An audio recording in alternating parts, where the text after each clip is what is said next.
We want to welcome you back to All Things Real Estate. Once again, your hosts, Gary Kelly and Brad Avergon. I'm joined by Brad Avergon from Fairway Still Independent Mortgage, and I'm Gary Kelly from Castanetti Realty Group. We're talking about new year, new resolutions, buying a home, etc. And we're tapping into Brad Avergon and his wealth of experience in helping people get started with buying a home. Yeah. It's interesting, Gary. A lot of people think, we went through the steps in the first half of the show, but a lot of people think it's this major change. We've got to get this windfall, win the lottery, or whatever. And what I find is that's really not the case. What it is, I mean, that's great if you can win the lottery. We'd all like to do that. But what I find is that it's more about progress. It's more about setting a solid plan together and then showing a little bit of fiscal financial discipline focused on that goal. And it will take you a lot farther than you think. The analogy I use with clients a lot is, do you remember growing up? I don't know if you did, but my family did this. If we had something that we wanted really bad, my mom would draw this big thermometer. You see it in big thermometer on a piece of paper and put it on the wall, and we would make little check marks on how to get to that goal.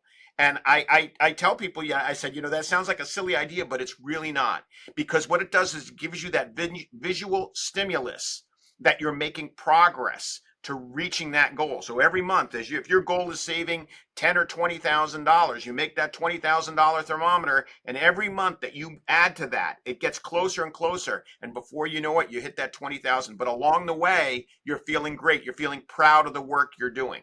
And so, Brad, how long does it take to have an initial conversation with you and put together a quick plan? Usually, it's 15 minutes in a phone call, 15 to 20 minutes in a phone call, and oftentimes those are after working hours. So in the time people are taking to watch this very show, they could be meeting with you and putting together a quick plan and being off on a good path. Absolutely.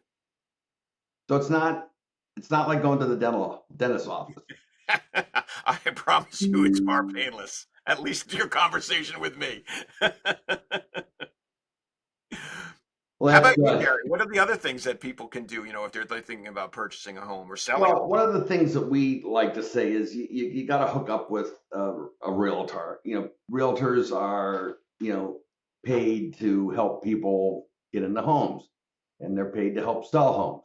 And so if someone comes and wants to work with us, we will sit with them and say, okay, what are you looking for? And we will have some discussions around the towns, the type of home, how many bedrooms, how many baths, any unique requirements. And we can put that into a search and start to search on the multiple listing service, search on private Facebook groups, that kind of thing, to start to get an understanding of what people can and can't do. If someone comes to us and says, listen, we want to buy a house in Wellesley and we want to spend $50,000 on it, we don't need a long meeting to have that conversation, because they're not being realistic about what they can get for $50,000 in Wellesley. If someone comes back and says, well, listen, we're looking to buy something for $500,000 in Wellesley. Okay, now we can start to have a discussion and put together a plan. What we find is if people have high expectations in Metro West, they will end up going farther west, farther north to try to find that house. And that's okay. That's a natural part of the progression. We sell anywhere in Massachusetts. Sue's license to sell in Maine. We can do that as well. And there are times where people end up, listen, the main play right now are people that are retiring or looking for a vacation home. But there are people that say, listen, we're done in Massachusetts. We want to get to, vacation land. And I'll tell you, sitting in Maine right now, it's not vacation land. A lot of places are closed because it's the wintertime, but it's a fabulous time to be here. So we happen to be holding out from New Year's. We actually had gone back to Massachusetts. We were there for a day and then came back because we didn't have appointments, et cetera, that required us to be there. It's just fun. So with that, we start to go out, and it's a bit of a dating process. We want to make sure that we can work with them, and they want to make sure they can work with us. And Sue and I are different people.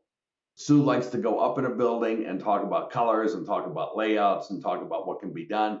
I like to go down in the belly of the building and look at what the systems are and talk about what need to be done there. It's always an exciting time. Also, if you're selling a home, we get into what you have to do to prep the home.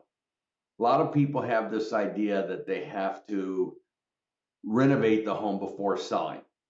And while there may be times where that needs to happen, generally speaking, we don't find that to be the case. Generally speaking, we find it to be rare that has to happen. Yeah, maybe some paint, maybe some touch-ups, that kind of thing. But it's not, let's not renovate the entire home before sale. And so we help people with that, help people with those understandings. People say, oh, we can't pack anything away. Well, it's wintertime now. Where are your summer clothes? Well, they're packed away. Okay, let's leave them packed away. That's an easy one.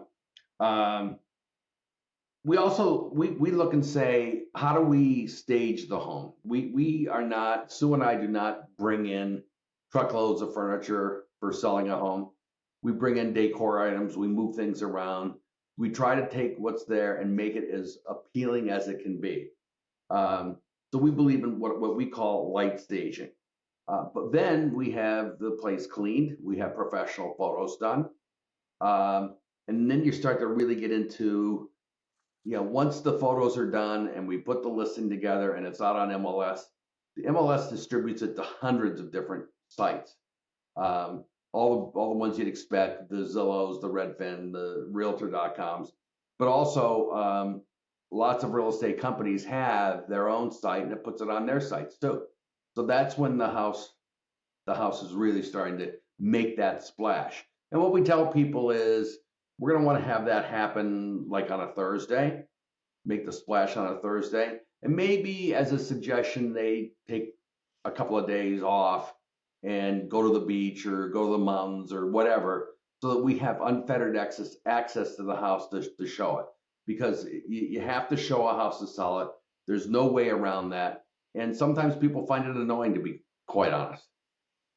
Okay. Yeah, no, I think it's hard, especially that first weekend when you're getting a lot of activity. It's hard, the last thing you want is the seller hanging around the house going, hey, yeah, we bought this then and we did this. That's not good to help you sell a house. As much as you think you're informing the potential buyer and enhancing the sale process, quite the contrary is the case. The best thing you can do is kind of disappear. And that's hard that first weekend because people are excited to see your home and they're coming and going. The other thing I just want to mention real quickly is you bring up a really great point is, a lot of people, say, well, we're going to have to renovate the house. It goes back to what I was talking about. One of the hardest things for you and I is when we see a seller that's done something that's actually that's been detrimental to their situation. Maybe they spent some money renovating something they didn't need to do, and the house isn't going to sell for any more money. Or if it is, it's marginal, certainly not going to make up for what they spent on it. Likewise, in my area, if they spend money to pay down debt, a lot of people, first-time homebuyers especially, will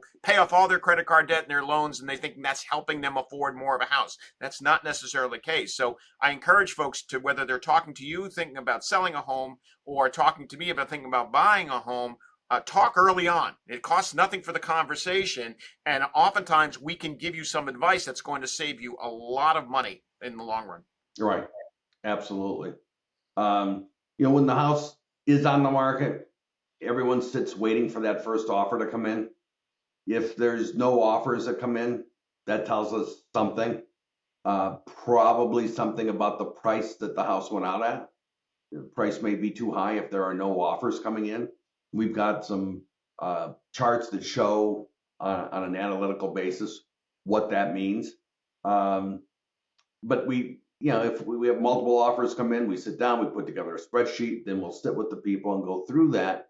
And you look at not only the dollar amount, but the terms. When do they want to close?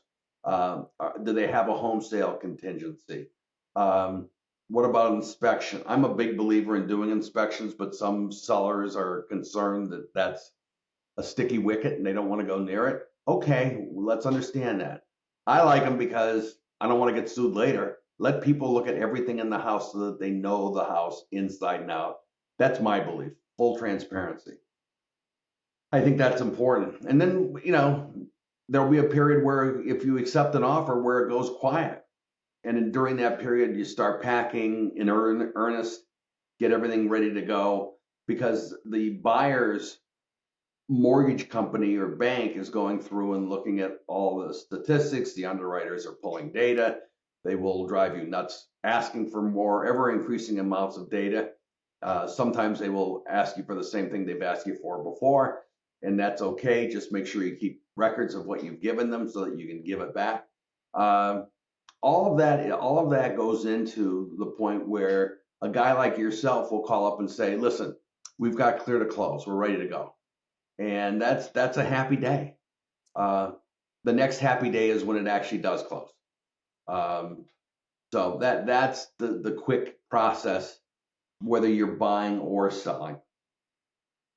Yeah, absolutely. And I think that the planning portion, whether you're buying or selling, is really, really important. The sooner you get started, the better off it is. So if your goal is to sell your home in 2025 or to buy a home in 25, you definitely reach out to your loan officer or realtor or give us a call. We're happy to help in any way we can. How do you reach you? Best way to reach me, Gary, is via my cell phone, which is 978-375-5531, or you can email me at brad@bradavergon.com. And Gary, how do they reach you?